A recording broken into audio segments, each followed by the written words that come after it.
Selamat sore pemirsa Sumatera Utara, hari ini kembali hadir menjumpai Anda edisi Rabu 25 Mei 2022 bersama saya Hafiz Eko Diantoro. Dan saya Widya Utami Putri. Seperti biasa pemirsa, sejumlah informasi telah dirangkum tim redaksi kami untuk Anda. Dan berikut Sumatera Utara hari ini selengkapnya.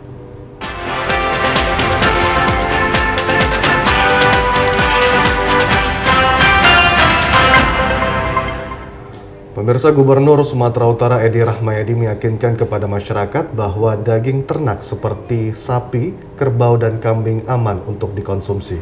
Hal itu dikarenakan kondisi penyakit mulut dan kuku PMK pada ternak yang melanda beberapa daerah di Indonesia semakin menurun jumlahnya. Kondisi penyakit mulut dan kuku yang menyerang ternak di beberapa daerah termasuk di Sumatera Utara membuat masyarakat lebih berhati-hati dalam mengkonsumsi daging hewan ternak. Meski terdapat sebanyak 2.600 hewan ternak di Sumatera Utara yang terjangkit penyakit mulut dan kuku, namun Gubernur Sumatera Utara Edi Rahmayadi mengklaim tidak ada hewan ternak yang mati akibat penyakit tersebut, bahkan ada yang berhasil sembuh setelah dilakukan perawatan intensif dan isolasi. Terkait hal tersebut, Gubernur Sumut meminta kepada masyarakat untuk tidak panik berlebihan seperti melakukan penjualan hewan ternak tanpa kendali, termasuk kekhawatiran mengkonsumsi daging karena penyakit mulut dan kuku bersifat zoonosis yang artinya tidak dapat menular atau menginfeksi manusia. Gubernur Sumut Edi Rahmayadi mengatakan saat ini Dinas Ketahanan Pangan dan Peternakan Sumut akan terus melakukan pengawasan dan penanggulangan penyakit mulut dan kuku pada hewan dengan berkoordinasi dengan pemerintah pusat. Kita memang saat ini sudah 2.600 binatang kita, domba, kambing, sapi, dan kerbau. Tapi dari 2.600 ini tidak ada yang mati, ada yang sembuh segala macam. Untuk itu kita berusaha untuk melakukan itu, diisolasi, diobati, dan tolong wartawan sekalian jangan membuat rakyat stres. Sampaikan bahwa ini bisa kita selesaikan dengan baik. Bagaimana nanti biar ternak ini yang aman nanti untuk dikonsumsi masyarakat? Dinas Kesehatan main. Ya, yang kedua Forkopimda kami sudah membentuk pos-pos di perbatasan. Yang ketiga, Dinas Peternakannya melakukan isolasi binatang-binatang yang terpapar. Oke? Beragam cara dilakukan pemerintah Provinsi Sumatera Utara untuk mencegah masuknya penyakit mulut dan kuku, yakni dengan membatasi keluar masuk hewan ternak antar provinsi yang akan masuk ke wilayah Sumatera Utara. Petugas gabungan Polres Mandailing Natal berhasil meringkus 1 orang kurir narkoba dan barang bukti narkotika golongan 1 jenis sabu dan ganja kering siap edar. Penggerebekan kurir narkoba yang dilakukan petugas tim gabungan ini di salah satu kebun warga Kecamatan Siabu, Kabupaten Mandailing Natal. Inilah detik-detik pengejaran seorang kurir narkoba yang dilakukan tim gabungan Satuan Narkoba Polres Mandailing Natal bersama Badan Narkotika Nasional Kabupaten Mandailing Natal di salah satu kebun warga di Desa Bonandolok, Kecamatan Siabu, Kabupaten Mandailing Natal. Pelaku yang sempat lari berhasil ditangkap petugas yang melakukan pengepungan di kebun warga. Dalam penangkapan tersebut, pelaku mengakui perbuatannya yang telah sering melakukan transaksi jual beli narkoba di daerah ini. Dari tangan pelaku, petugas berhasil menemukan barang bukti narkotika golongan 1 jenis sabu sebanyak 1 paket dan ganja kering siap edar sebanyak 19 paket. Penyergapan yang dilakukan petugas ini karena banyaknya laporan masyarakat seringnya pelaku melakukan transaksi narkotika di daerah ini. Akibat perbuatannya, pelaku dikenakan ancaman penjara selama 5 tahun dan paling lama 10 tahun. Jadi pengakuan tersangka bahwa ganja ini akan dipasarkan di sekitar Kecamatan Lumendolo, Kecamatan Siabu. Barang bukti kita temukan 19 paket yang diduga berisikan narkotika jenis ganja dan 1 paket kecil sabu-sabu. Warga Desa Polung, Kecamatan Polung, Kabupaten Humbang Hasundutan memblokir akses jalan menuju Puskesmas Polung. Pemblokiran jalan ini sebagai bentuk protes terhadap Pemkab Humbang Hasundutan tidak konsisten dalam perjanjian sebelum tanah itu dihibahkan untuk bangunan puskesmas. Badan jalan kini terlihat dipagar menggunakan beberapa lembar seng sehingga tidak bisa dilalui. Manombang Lumban Gaul mengaku akses jalan menuju Puskesmas Polung merupakan lahan miliknya seluas 48 meter kali 8 meter yang digunakan sebagai akses menuju Puskesmas Polung. Ia melakukan pemblokiran lantaran kesal kepada Pemkab Humbang Hasundutan karena dinilai tidak konsisten dalam perjanjian. Menurut Manombang, sebelum penghibahan tanah ini antar pemilik tanah Pemkab Humbang memiliki perjanjian agar anaknya bisa diangkat sebagai tenaga honorer di Pemkab Humbang Hasundutan. Namun sudah 5 tahun berjalan, pemerintah tak kunjung memenuhi janjinya itu. Kekesalannya bertambah lantaran jalan sepanjang 48 meter itu hingga kini tak kunjung diperbaiki. Akibatnya banyak warga yang akan berobat ke puskesmas tersebut malah mengalami kecelakaan. Sementara itu akibat aksi pemblokiran jalan ini, pelayanan kesehatan Puskesmas Polung menjadi terganggu. Aktivitas puskesmas sementara dipindahkan ke salah satu Puskesdes di Desa Hutapaung. Kondisi Puskesdes Hutapaung yang merupakan bangunan lama milik Puskesmas Polung terlihat memprihatinkan. Ironisnya lagi, menurut Kepala Puskesmas Polung Gunawan Sinaga, hampir seluruh peralatan medis tidak memadai. Gunawan menyebutkan saat ini Pemkab tengah berupaya dalam melakukan mediasi dengan pemilik lahan agar permasalahan segera selesai. Gunawan juga berharap agar akses menuju puskesmas segera dibuka agar pelayanan kesehatan kepada warga dapat diberikan. Permintaan saya kepada pemerintah Humbang Hasundutan, tolonglah diperbaiki jalan ini. Kita bicarakan bagus-bagus. Bikin undangan sama kami. Apa yang kita bicarakan biar bisa enak orang berobat. Jangan bahaya. Sudah banyak orang jatuh di sini jalan ini. Begitulah Pak. Pak Kadis melaporkan ya, Bapak itu tetap mengupayakan melakukan mediasi kepada pemilik lahan agar semua bisa pemblokiran jalan itu bisa dibuka kembali. Pelayanan ini tetap kita maksimalkan, kita optimalkan. Jangan sampai gara-gara hal ini pelayanan jadi terganggu. Itu tadi saya katakan bahasanya untuk sementara ini pelayanan di Puskesmas Hutapaung kita alihkan ke Puskesdes Hutapaung. Bandara Internasional Kuala Namu kembali melayani penerbangan langsung dari Kuala Namu ke Arab Saudi untuk jemaah umroh setelah beberapa tahun belakangan sempat ditutup dikarenakan pandemi COVID-19. Jemaah umroh diberangkatkan kemarin dengan maskapai Lion Air dengan nomor penerbangan JT1112 menggunakan pesawat Airbus 333 sebanyak 424 penumpang. Wakil Gubernur Sumatera Utara Musa Rajeksa hadir dalam kegiatan pemberangkatan penerbangan perdana umroh didampingi seluruh stakeholder Bandara Internasional Kuala Namu. Kegiatan pemberangkatan digelar di Terminal 2 Bandara Internasional Kuala Namu. Menurut Wagubsu Musa Rajeksa, pembukaan penerbangan ini sempat ditutup akibat pandemi COVID-19 dapat mempersingkat waktu perjalanan jemaah dari Sumatera Utara. Bahkan juga dapat mempermudah dari provinsi lainnya seperti Aceh, Sumatera Barat dapat bergabung di sini. Biaya keberangkatan juga bisa lebih murah dibandingkan melalui Jakarta. Kemudian waktu tempuh juga selisih 2 jam jika berangkat dari Bandara Soekarno-Hatta. Hanya sekitar 8 jam kalau langsung dari Kuala Namu Madinah. Diharapkan jemaah umroh yang pertama ini menjadi mabrur dalam kondisi sehat saat berangkat, begitu juga kembalinya. Semoga ke depan Kuala Namu bisa melayani penerbangan lebih banyak lagi untuk jemaah haji dan umroh, begitu juga perjalanan ke luar negeri. Dia bisa mempersingkat waktu perjalanan jemaah dari Sumatera Utara, bahkan juga Aceh, Sumbar, semuanya sudah bergabung.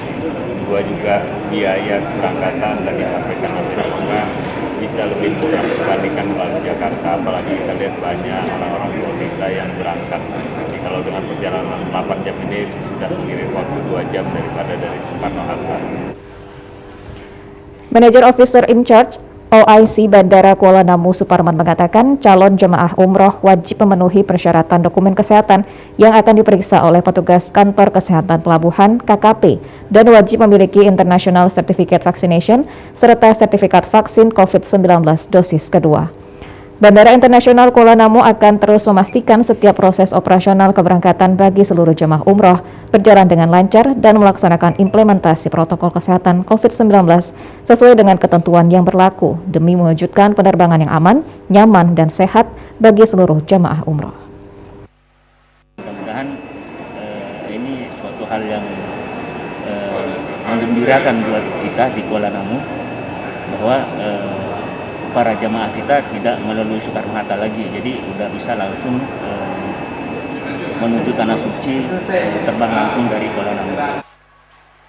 Dengan kembali beroperasinya penerbangan langsung umroh menuju Madinah disambut baik dan positif, baik dari pengguna jasa dan seluruh stakeholder Bandara Internasional Kuala Namu.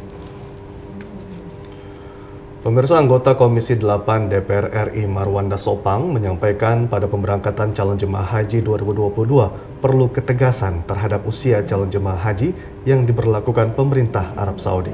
Ya, embarkasi Medan tahun 2022 akan memberangkatkan sebanyak 10 kloter. Jumlah ini berkurang 50% lebih dari 2019 yang lalu.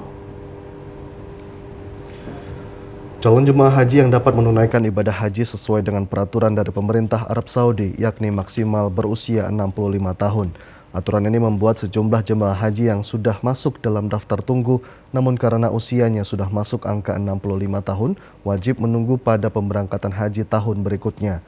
Menurut Marwanda Sopang, bagi calon jemaah haji yang akan berangkat pada tahun 2023, apakah akan mengalami penambahan biaya, belum dapat dipastikan mengingat belum ada wacana dan aturan yang dikeluarkan.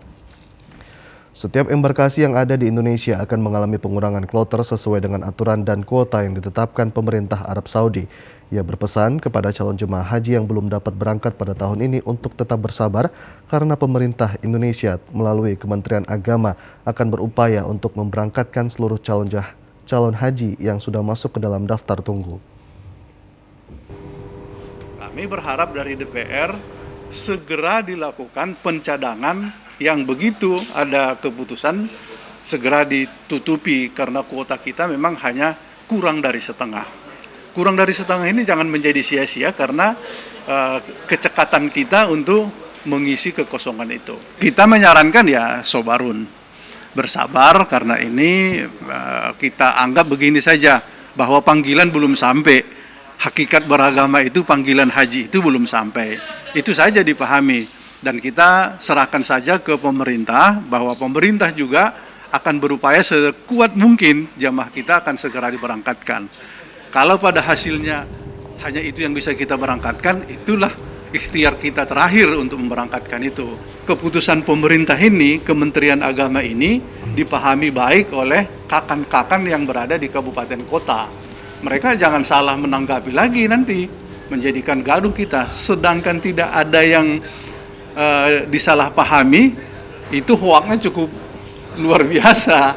Itu bisa digoreng oleh siapa saja. Nah, tentu kita berharap kuota yang kurang dari setengah ini bermanfaat dengan baik dan itu menyelesaikan secara psikologis bagi jamaah daftar tunggu yang sudah 2 tahun tidak berangkat. Kami kira itu. Kakanwil Kemenak Sumut Abdul Amri Siregar mengatakan kuota haji untuk embarkasi Medan berdasarkan data penerimaan setoran 3.581 orang atau 94,19% dan yang belum lunas 196 orang serta cadangan tetap sudah ditetapkan sebanyak 760 orang calon jemaah haji. Dari cadangan yang sudah ditetapkan sampai saat ini sudah terdapat 500 orang yang melunasi biaya pemberangkatan hajinya. Dikatakan untuk kuota Sumut sebanyak 3.777 orang akan terpenuhi karena masyarakat sudah menunggu selama 2 tahun. Keberangkatan, jamaah sudah diberi kesempatan untuk melunasi atau setidaknya mengkonfirmasi keberangkatan sampai dengan tanggal 20 yang lalu. Berdasarkan catatan di beberapa bank penerima setoran, kita Sumatera Utara yang sudah melunasi 3.581 orang atau sekitar 94,19%. Yang belum sekitar 196 lagi. Dan itu karena sudah ditetapkan cadangan tetap sebanyak 760, yang cadangan tetap itu sudah melunasi sebanyak 555 orang. Artinya yang belum menyetor itu sudah akan pasti ada penggantinya. Nah, iya. Nah, jadi mudah-mudahan kuota Sumatera Utara yang 3.777 itu akan terpenuhi. Karena memang masyarakat sudah menunggu 2 tahun. Kunjungan anggota Komisi 8 DPR RI ke Asrama Haji Medan dalam rangka pengawasan persiapan pelaksanaan ibadah haji 2022. Pemirsa, beragam informasi aktual lainnya akan kami hadirkan sesaat lagi. Tetaplah bersama kami di Sumatera Utara hari ini.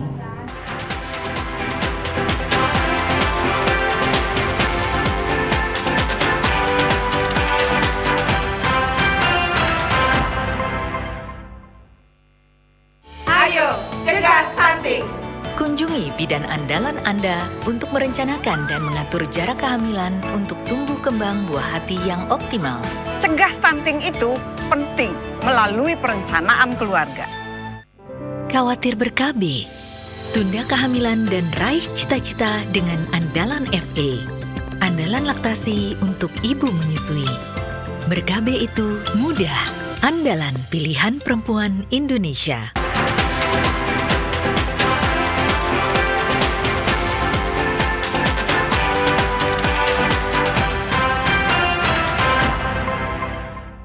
Terima kasih Anda masih menyaksikan Sumatera Utara hari ini. Pemirsa, Universitas Negeri Medan sudah melakukan berbagai terobosan baru untuk pengembangan dan peningkatan kualitas mutu lulusan dengan menyesuaikan perkembangan era digital dan kebutuhan pasar kerja. Hal ini dilakukan guna menyahuti prioritas utama dari pemerintah dalam menciptakan sumber daya manusia yang unggul untuk menjadi pemimpin masa depan bangsa. Hal itu disampaikan Rektor Unimed Dr. Syamsul Gultom dalam sambutannya pada wisuda daring periode Mei 2022 di ruang sidang A Biro Rektor Kampus Unimed Medan. Pada wisuda daring periode Mei 2022, Unimed mewisuda 661 lulusannya yang terdiri dari 43 lulusan program pasca sarjana, 38 fakultas ilmu pendidikan, 140 fakultas bahasa dan seni, 68 lulusan fakultas teknik, 62 lulusan fakultas ilmu keolahragaan, dan 67 lulusan fakultas ekonomi. Rektor Unimed Syamsul Gultom mengatakan atas nama pribadi dan pimpinan serta seluruh sivitas akademika Unimed mengucapkan selamat atas kelulusan para wisudawan dan gelar akademik yang telah diraih sesuai dengan bidang ilmu masing-masing. Rektor juga menyampaikan permohonan maaf kepada orang tua, wali dan para wisudawan karena wisuda periode Mei 2022 belum dapat dilaksanakan secara luring. Semoga wisuda periode yang akan datang dan proses perkuliahan semester depan dapat dilaksanakan 100% secara luring di kampus sesuai dengan kebijakan baru dari kementerian dan disesuaikan dengan kondisi COVID-19. Sementara itu, Rektor mengatakan wisuda bukanlah masa belajar para wisudawan telah berakhir, melainkan titik awal perjuangan baru dalam mengimplementasikan kemampuan yang sudah diperoleh selama berada di bangku kuliah. Melalui gelar akademik yang sudah diraih, diharapkan menjadi modal yang dapat memberi kesempatan lebih besar untuk berkiprah dan berkarya dalam meniti karir untuk meraih kesuksesan hidup. Rektor Unimed Syamsul Gultom juga menekankan beberapa hal kepada wisudawan untuk dapat menjaga nama baik alma mater yang telah membina dan membesarkan nama wisudawan. Selain itu, Rektor juga mengajak para wisudawan untuk melanjutkan studi ke jenjang S2 dan S3 untuk mengembangkan ilmu menjadi profesional. Agar segera mengabdikan ilmunya untuk meningkatkan kesejahteraan ataupun kemaslahatan masyarakat bangsa dan negara tentunya. Sebab esensi orang berilmu itu adalah kehadirannya ditunggu oleh masyarakat, tentu untuk berkontribusi dan juga untuk perubahan yang lebih baik. Itu yang pertama. Yang kedua, bahwa lulusan kita ini sebenarnya sudah banyak bekerja sebelum lulus dari Universitas Negeri Medan. Hasil tersebut tadi menunjukkan bahwa rata-rata 3 sampai 5 bulan ya, bahwa lulusan kita sudah memperoleh pekerjaan setelah lulus dari Universitas Negeri Medan. Artinya memang bahwa lulusan kita ini selalu dinanti oleh masyarakat maupun dunia kerja. Bagi wisudawan yang memiliki nilai tertinggi dan berprestasi dapat menghadiri langsung acara wisuda yang dilakukan untuk menerima penghargaan yang diberikan rektor dan masing-masing fakultas. Ketua Senat Universitas Negeri Medan, Profesor Dr. Syamsul Gultom menyampaikan orasi ilmiah tentang pentingnya teori keseimbangan. Teori keseimbangan adalah hal yang sangat penting dipahami seluruh wisudawan karena pada dunia kerja, setiap wisudawan akan memperoleh sesuai dengan kontribusi yang diberikan. Profesor Syamsul Gultom mengatakan banyak hal yang membuat tidak seimbang karena disebabkan berbagai faktor. Pada masa pandemi COVID-19 membuat sistem pembelajaran dilakukan secara daring dengan menggunakan teknologi. Untuk itu setiap mahasiswa harus membekali diri agar dapat menyesuaikan diri dalam memperoleh ilmu pengetahuan. Meski terdapat lost learning akibat pandemi COVID-19, tapi tidak membuat mahasiswa ketinggalan pelajaran karena mampu mencari sumber pengetahuan melalui berbagai sumber yang ada. Profesor Syawal Gultom mengingatkan bahwa kemandirian belajar tersebut akan lahir sejatinya setiap mahasiswa memiliki keinginan untuk membangun kemandirian belajar yang merupakan produk termahal dalam sebuah proses akademik. Syawal Gultom menegaskan gelar kesarjanaan adalah penting bagi setiap lulusan. Namun ada hal yang lebih penting dari sekedar gelar itu, yaitu setiap wisudawan harus mampu menghadapi setiap situasi yang ada karena hal tersebut sudah terbangun dari proses kemandirian belajar yang terbentuk selama di bangku kuliah. Profesor Syawal Gultom mengingatkan untuk mampu memenangkan persaingan dan bisa meraih kesuksesan. Setiap wisudawan harus mampu memahami teori keseimbangan dan selalu menyeimbangkan antara kemampuan dan hasil yang hendak diperoleh. Teori keseimbangan yang akan bisa diterapkan pada individu itu antara skill, pengetahuan, dan integritas. Jadi orang yang seimbang itu keterampilannya memadai, skillnya ada, pengetahuannya luas, tapi tidak cukup. Sikap, kejujuran, integritas harus memadai. Toh kalau orang-orang yang hebat-hebat itu, skillnya hebat, tapi sikap tidak bagus, tidak digunakan dan tidak berguna, bahkan jadi monster. Nah, jadi bagaimana caranya supaya lulusan ini bisa cepat bekerja? Coba dulu pikirkan sejenak, teori keseimbangan yang akan saya miliki apa? Kalau saya ingin memperoleh sesuatu, tapi tidak melakukan, tak seimbang namanya. Makanya tadi saya bilang, you get what you give. Kamu akan mendapat apa yang kamu berikan. Berikan waktumu, berikan keahlianmu, berikan kreativitasmu, berikan pengabdianmu, otomatis kamu akan dapat gaji, penghargaan. Itu yang disebut dengan fringe benefit, itu kan yang dikejar-kejar orang.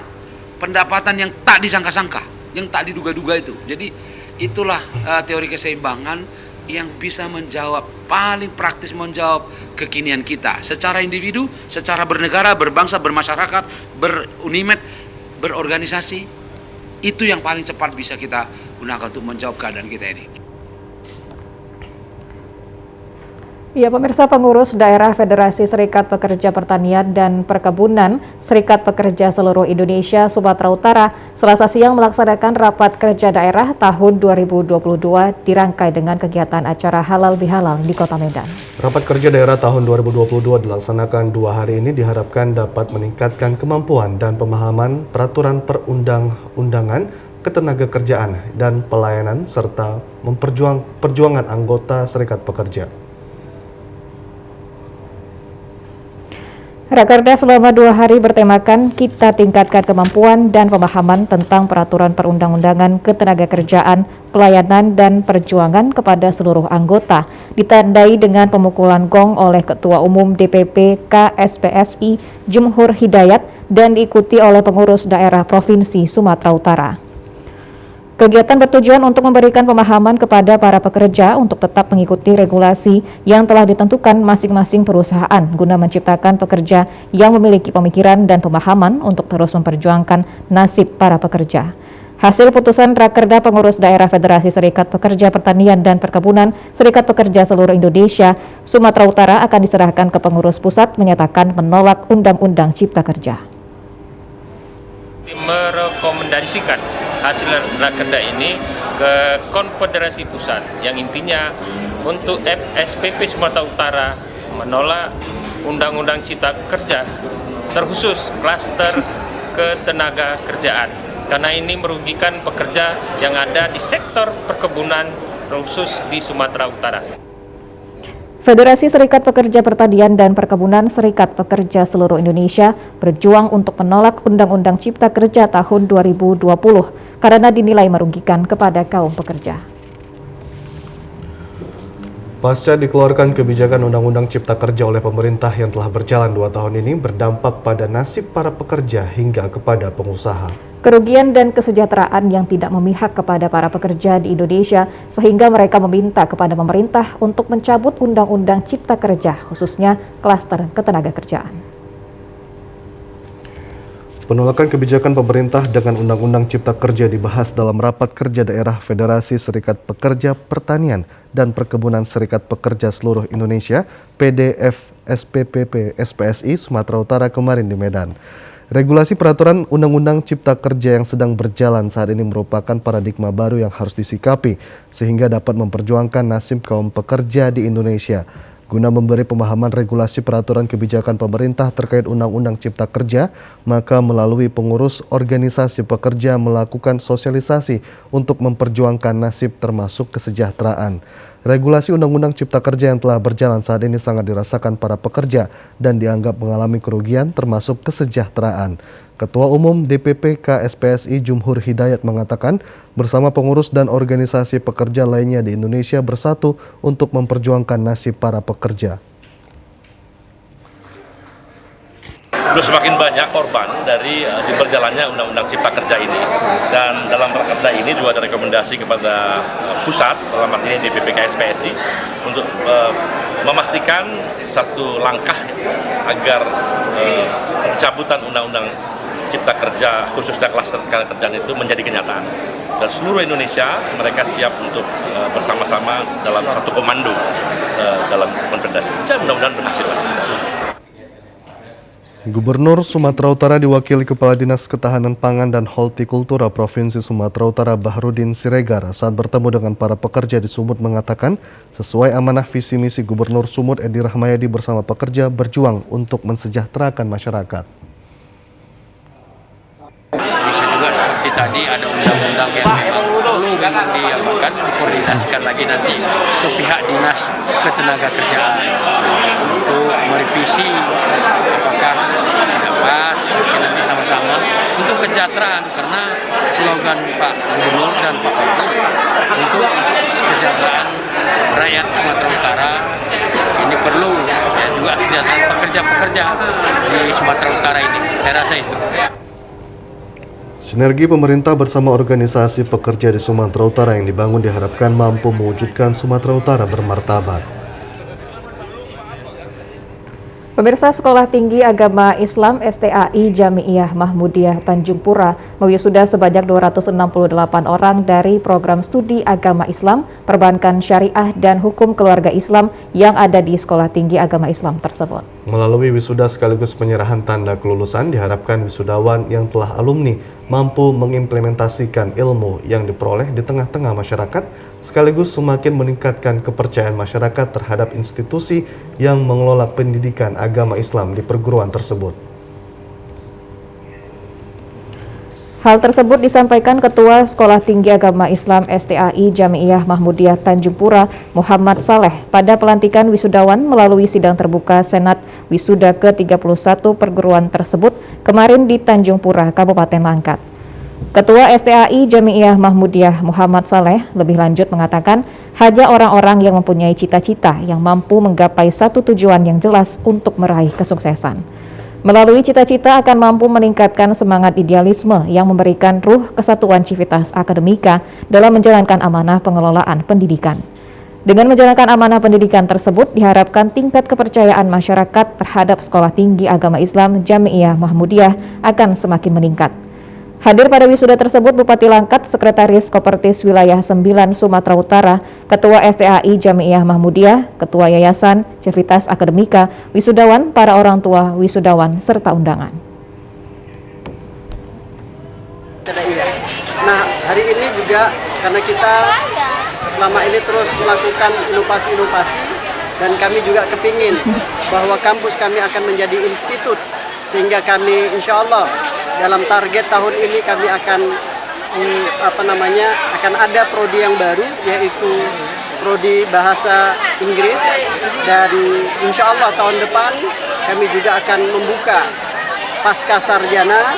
Alhamdulillah kemarin Pak Gubernur Sumatera Utara kita hadirkan untuk melakukan peletakan batu pertama untuk gedung Sekolah Tinggi Jami'iyah Mahmudiyah. Alhamdulillah beliau juga secara pribadi menyumbangkan dananya untuk pembangunan Sekolah Tinggi Jami'iyah Mahmudiyah. Oleh karena itu kami juga berharap kepada masyarakat bahwa kami juga terus melakukan lompatan-lompatan, ya, baik itu dari kerjasama dengan pihak pemerintah maupun swasta.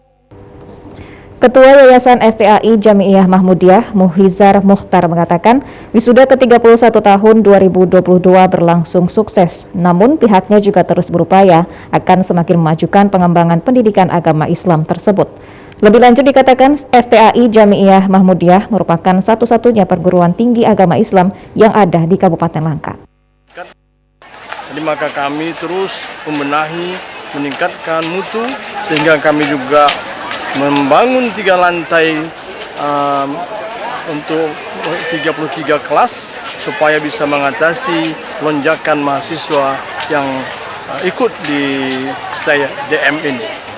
Jumlah mahasiswa yang ada sekarang ada 1.700, dan kami akan membuka jurusan baru lagi supaya bisa menjadi sekolah ini menjadi institut, bukan lagi sekolah tinggi. Setelah itu mungkin kita teruskan karena sudah banyak sarjana S3 yang akan tamat, maka kami memprogramkan untuk membuka S2 untuk sekolah tinggi agama Islam tersebut. Mudah-mudahan masyarakat semua mendukung untuk program ini, dan bangunan yang kami cita-citakan itu sebanyak 3 lantai akan terlaksana. Sekolah Tinggi Agama Islam Jami'iyah Mahmudiyah akan mengembangkan diri menjadi Institut Agama Islam. Untuk itu berbagai sarana dan prasarana terus dikembangkan untuk menjadikan mahasiswa menjadi SDM yang berakhlak mulia. Pengembangan sarana dan prasarana dilakukan mengingat Sekolah Tinggi Agama Islam Jami'iyah Mahmudiyah salah satunya perguruan tinggi keagamaan yang ada di Langkat.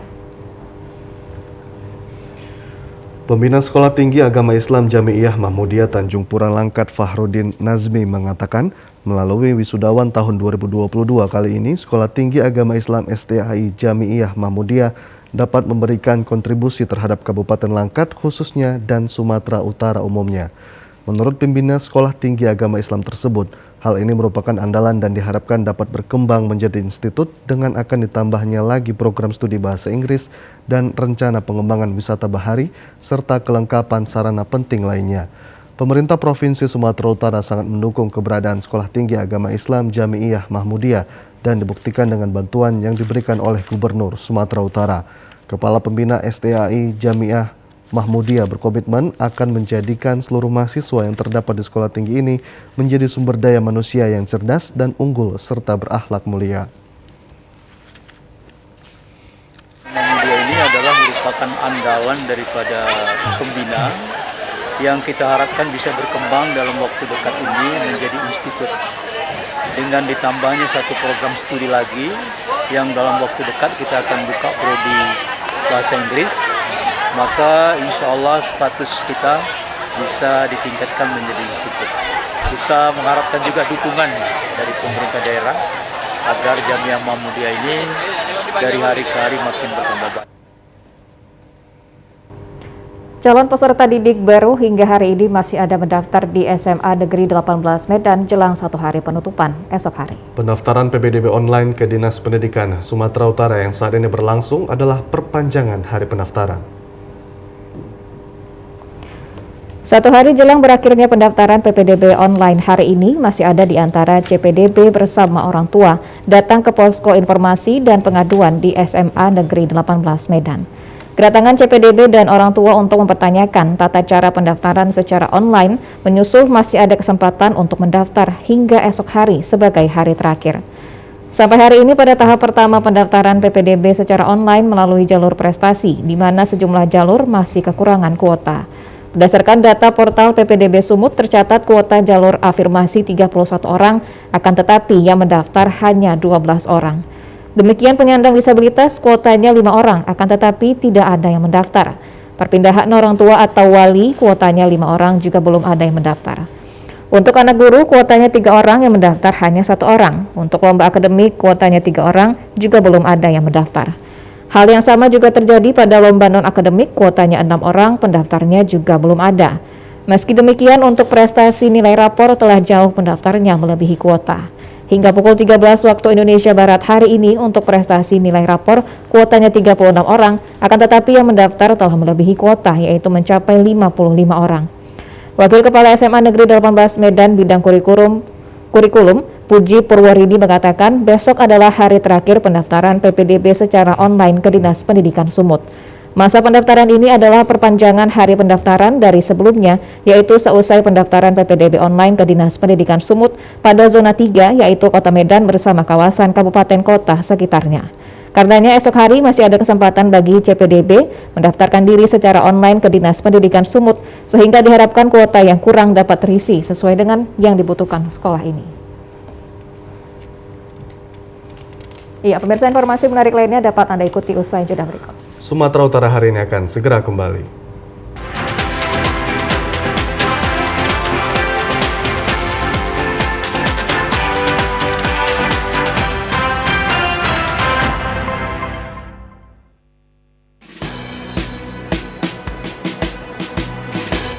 Jalani hari dengan 3 wajib, wajib iman, wajib aman, wajib imun.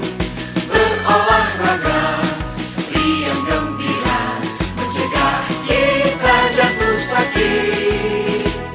Makanan bergizi, tidur cukup itu pasti. Dan janganlah panik, berdoa tiada henti.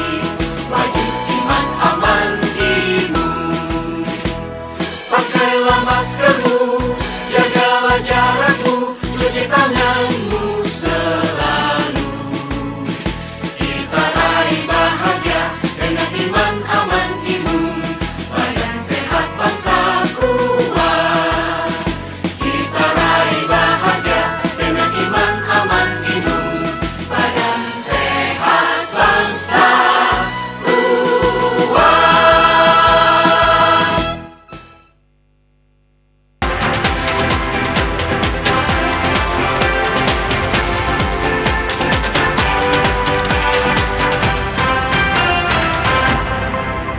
Pemirsa, peternak sapi mengaku memiliki kekhawatiran dengan adanya wabah penyakit mulut dan kuku yang menyerang hewan ternak peliharaannya. Untuk mengantisipasi agar tidak terserang wabah PMK, para peternak sudah meminta dokter untuk menyuntikkan vitamin. Seperti peternak sapi yang berada di Klambir 5 Deli Serdang, Sugino, setelah mendengar adanya wabah PMK yang menyerang ternak sapi, ia langsung berusaha menyuntikkan vitamin kepada ternak sapinya agar tidak terserang wabah tersebut. Sugino mengaku sampai saat ini ia belum menemukan adanya tanda-tanda hewan peliharaannya terserang wabah penyakit mulut dan kuku. Untuk menjaga kesehatan sapi peliharaannya, ia sudah berkonsultasi dengan dokter hewan dan mendapat saran agar tidak terserang penyakit PMK, ia harus menjaga kebersihan kandang dan selalu memberikan pakan yang cukup. Dikatakan dari 100 ekor ternak sapi peliharaannya, 50 ekor telah dipesan warga untuk hewan kurban pada Hari Raya Idul Adha nantinya. Meski sudah ada informasi yang beredar bahwa saat ini terdapat wabah penyakit mulut dan kuku yang menyerang hewan peliharaan, namun seluruh warga yang telah melakukan pemesanan hewan kurban tidak ada yang membatalkan pemesanan. Ia menyebutkan setiap tahun biasanya ia menambah stok hewan kurban karena permintaan sangat tinggi. Namun untuk tahun ini ia tidak akan menambah pasokan karena khawatir akan membawa wabah PMK yang sangat mudah menyerang hewan ternak. Terkait dengan harga hewan kurban, Sugino mengaku tahun ini mengalami kenaikan harga. Untuk itu ia berharap agar seluruh hewan peliharaannya tetap sehat sehingga dapat dijadikan sebagai kurban pada Hari Raya Idul Adha nantinya. Di ternak saya belum, tapi di ternak sebelah ada gejala-gejala itu udah mulai nampak di badan itu, nampak agak bendol-bendol gitu dia. Biasanya kalau gejalanya seperti apa sih Pak yang Bapak lihat? Yang saya lihat yang di sini masih apa dia, belum istilahnya belum parah yang ke di Pulau Jawa sana kan sampai luka-luka. Kalau sini belum, masih bendol-bendol gitu di badannya gitu aja. Pasti saya panggil lah dokter hewan untuk menjuntik supaya tidak menular, supaya tidak terjadi penyakit itu di kandang saya kan, di ternak saya. Ya saya suntik semua, vitaminnya, obat cacingnya, sama untuk mengantisipasi virus itulah biar nggak terkena ternak saya. Ya itu jelas pasti ada kekhawatiran karena bentar lagi menghadapi Lebaran Haji. Jadi kalau nanti terjadi kena penyakit itu ya nggak bisa keluar nanti Pak, rayanya nggak bisa dijual ya kan. Ya khawatir kali lah Pak itu Pak, sangat khawatir. Makanya ya saya minta sama apa supaya untuk meninjau mana yang kena langsung diatasi ya. Itu. Sugino meminta kepada pihak terkait agar dapat memberikan sosialisasi kepada para peternak untuk dapat menjaga hewan peliharaan mereka agar tidak terserang wabah PMK yang sangat berbahaya bagi kesehatan hewan.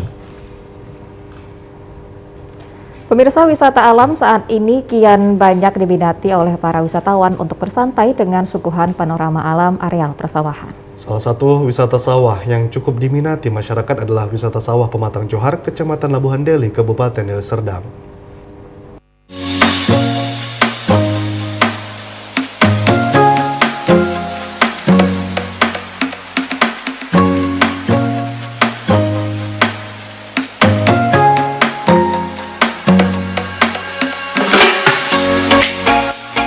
Untuk menuju wisata sawah Pematang Johar dari arah Medan memerlukan waktu sekitar 30 hingga 40 menit dengan biaya masuk Rp5.000 per orang. Wisatawan akan disuguhkan oleh hamparan sawah berwarna hijau ataupun pemandangan sawah yang menguning yang sudah memasuki masa panen padi.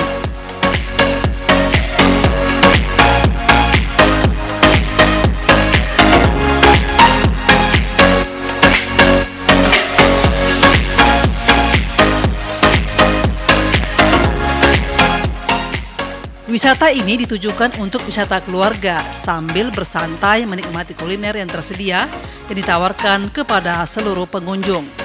Pihak pengelola juga menyediakan beberapa pondok dengan berbagai ukuran tepat di tengah sawah seluas 1 hektar.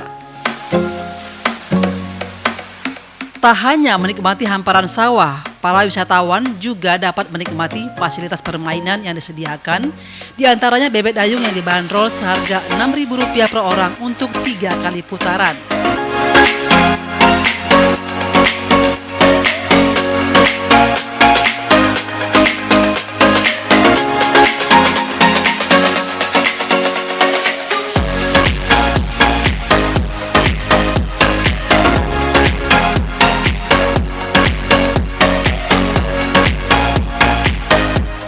Para pengunjung yang datang ke wisata sawah berasal dari luar kota, bahkan ada juga wisatawan dari mancanegara. Sesuai dengan konsep alam, wisata sawah ini juga menyediakan aneka kuliner desa seperti olahan bebek, belut, dan ikan gabus dengan aneka sambal yang dapat menambah selera makan pengunjung.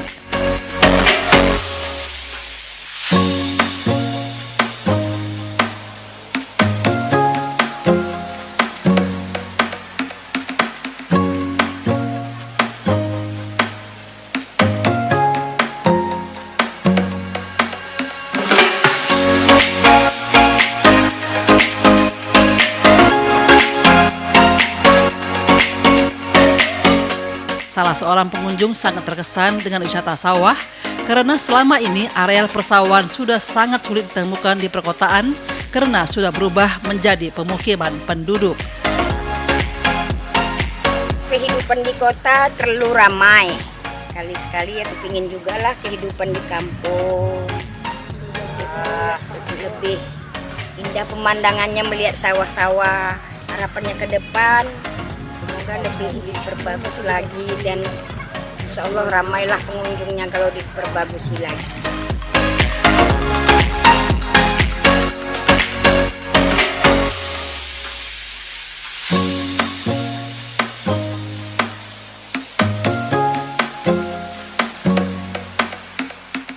Saat ingin menjelajahi setiap area wisata sawah ini, pengunjung perlu melewati tangga yang terbuat dari bambu sehingga perlu berhati-hati.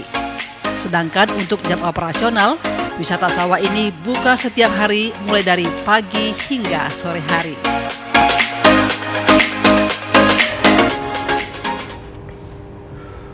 Sementara itu pemirsa, kelompok tani berkat Desa Buluh Awar mulai beralih membuat fotosintesis bakteri yang dapat mengubah bahan organik menjadi asam amino zat bioaktif dengan bantuan sinar matahari. Fotosintesis bakteri tersebut dapat mempercepat dan menyuburkan pertumbuhan tanaman serta mampu menjadikan hasil panen yang lebih maksimal. Ekoenzim merupakan larutan zat organik kompleks yang diproduksi dari proses fermentasi dari sisa organik gula aren, tebu, dan air. Ekoenzim Indonesia memberikan sosialisasi tata cara pembuatan pupuk ekoenzim yang mudah dan ramah lingkungan. Salah seorang penggiat pupuk ekoenzim, Waza Gurusinga, yang didampingi Enai Kelaras mengatakan pembuatan pupuk ekoenzim dilakukan untuk memberikan edukasi kepada petani aren tentang cara pembuatan pupuk ekoenzim yang dinilai cukup murah karena berbahan dasar sayuran, kulit nenas, kulit jeruk, bonggol pisang, kacang panjang, dan serai. Bahan-bahan di atas terlebih dahulu dicincang menjadi bagian yang kecil, setelah itu dimasukkan ke dalam botol, serta diberi air dan molesa. Dengan menunggu masa fermentasi selama 100 hari, ekoenzim dapat dipergunakan terhadap seluruh jenis tanaman. Wajah Guru Singa mengatakan ekoenzim yang dibuat kelompok tani Berkat Desa Buluh Awar dianggap mampu menyuburkan tanah dan tanaman sekaligus menghilangkan hama dan dapat meningkatkan kualitas rasa buah serta sayuran. Jadi kita sampah-sampah yang menjadi masalah di lingkungan bisa kita manfaatkan menjadi pupuk ekoenzim. Dengan biaya rendah masyarakat bisa pakai semua itu bahan menjadi pupuk yang tidak pakai bahan kimia. Itu yang kita lakukan, membuat pupuk ekoenzim. Hasilnya kita lihat buah makin bernas, batang makin kuat, akar makin bagus. Itu yang pernah kita lihat baik di padi, baik di tanaman sawit. Alasannya supaya desa ini mendapat peningkatan ekonomi yang lebih baik. Maka kita libatkan Bapak Kepala Desa kita supaya ini menjadi terarah kepada semua masyarakat. Dan lagi ini bukan hanya Desa Buluh Awar, terlibat Desa Kutabungkai, Desa Sukamaju. Kepala Desa Buluh Awar, Robert Bukit mengatakan melalui pembuatan pupuk ekoenzim dapat membantu masyarakat dalam menekan biaya pengeluaran petani. Dikatakan untuk memperoleh hasil pertanian yang baik tidak terlepas dari pemberian pupuk terhadap tanaman. Untuk itu, ekoenzim dapat mengurangi penggunaan pupuk kimia sekaligus menjadikan kualitas pertanian warga semakin baik. Kepala Desa Buluh Awar berharap melalui pupuk ekoenzim yang ada saat ini sudah dapat diaplikasikan warga menjadikan seluruh petani semakin sejahtera. Sementara itu, pada pembuatan ekoenzim juga dihadiri mahasiswa pertanian Universitas Sumatera Utara, SMK 1 Tanjung Morawa, dan SMK 1 Perlak Aceh. Sudah pakai warga kita dan buktinya nyata ekoenzim tersebut murah dan bagus untuk tanaman. Itu makanya khususnya kelompok tani Berkat, warga Desa Buluh Awar dan Desa Sukamaju sangat mengharap supaya bisa membuat ekoenzim tersebut, melihat bukti bagus untuk tanaman ekoenzim tersebut. Itu makanya Pak Klaras dan Pak Paris datang mempraktek cara pembuatan ekoenzim tersebut. Dan warga saya semenjak ada obat tersebut pertaniannya tambah meningkat. Meski pupuk kimia belum dapat ditinggalkan warga sepenuhnya, namun dengan mengurangi pupuk kimia sebagai pupuk pertanian yang selama ini dipergunakan warga dapat menjadikan tanah semakin baik. Pemirsa, beragam informasi menarik lainnya akan kami hadirkan sesaat lagi. Tetaplah bersama kami di Sumatera Utara hari ini.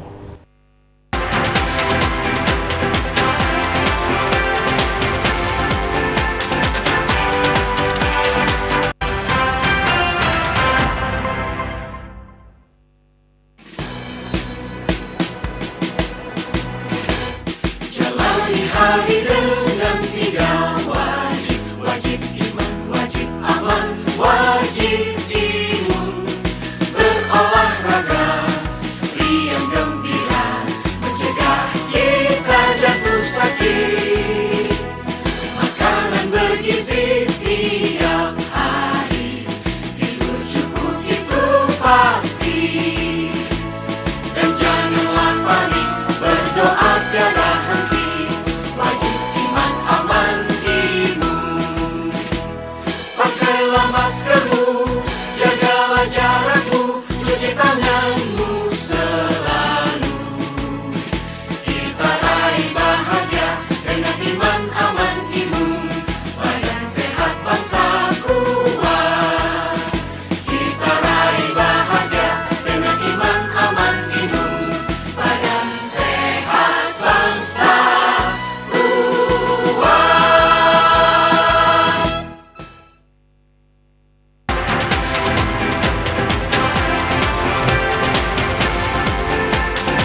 Ya pemirsa, mengisi masa libur bersama keluarga atau kerabat sangat mengasyikkan. Apalagi tujuan wisata didukung dengan pemandangan alam yang indah dan terdapat sungai di dalamnya.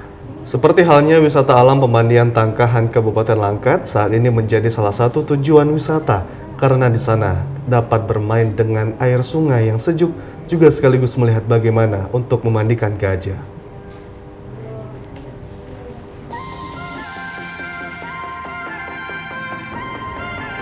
Untuk menuju ekowisata alam Tangkahan Kabupaten Langkat, pengunjung dapat menggunakan kendaraan roda 4 atau sepeda motor dengan kondisi jalan beraspal dan tanah perkebunan yang membutuhkan waktu sekitar 3 jam lamanya dari kota Medan.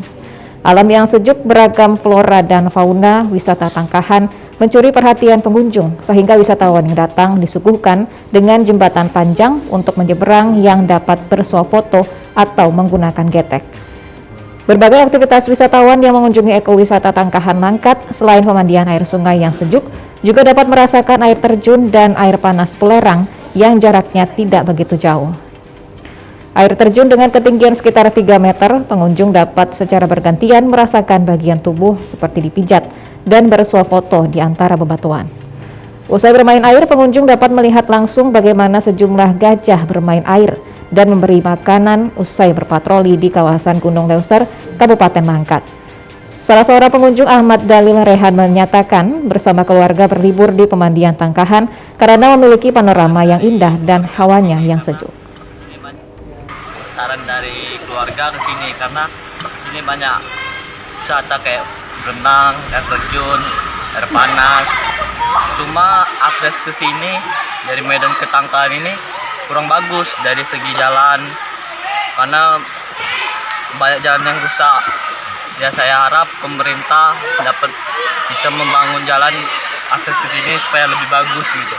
Karena sayang sekali karena ini tempatnya bagus gitu. Bisa menikmatin sama keluarga, teman-teman gitu. Salah seorang pengunjung asal Palembang, Gojali, mengaku ekowisata Tangkahan potensi alamnya sangat indah, seharusnya didukung dengan infrastruktur yang baik. Ya, wisata alam Tangkahan ini kalau saya lihat masih asli ya. Sungainya ada 3 sungai di sini dan alamnya sungainya tidak terlalu ekstrim, aman bagi yang bawa anak-anak ya, keluarga. Penginapan masih murah, terjangkau. Cuman satu sayangnya ini belum dikelola dengan baik ya. Kelihatannya pemerintah belum turun lah di sini. Pengelolaan di sini masih individu pengusahanya lah yang mengelola ya. Mungkin juga agak pengaturan kebersihan juga kurang ya. Nah itu aja. Ini pun wisatanya hewan-hewan juga, kemarin monyet turun gitu, jinak-jinak itu enak. Ini memang potensi yang memang harus dikelola oleh pemerintah ini. Destinasi wisata alam Tangkahan Kabupaten Langkat memiliki potensi dikunjungi wisatawan mancanegara, harus didukung pemerintah dengan membangun infrastruktur yang baik sebagai akses agar Sumatera Utara bermartabat. Pemirsa, informasi tadi sekaligus menutup perjumpaan kita pada sore hari ini. Saya Hafiz Eko Diantoro. Dan saya Widyotami Putri. Kami ajak Anda untuk selalu menerapkan protokol kesehatan dengan memakai masker, menjaga jarak, dan mencuci tangan dengan sabun di air mengalir. Indonesia pulih karena aku. Indonesia pulih karena kamu. Indonesia pulih karena kita. Terima kasih, selamat sore. Sampai jumpa.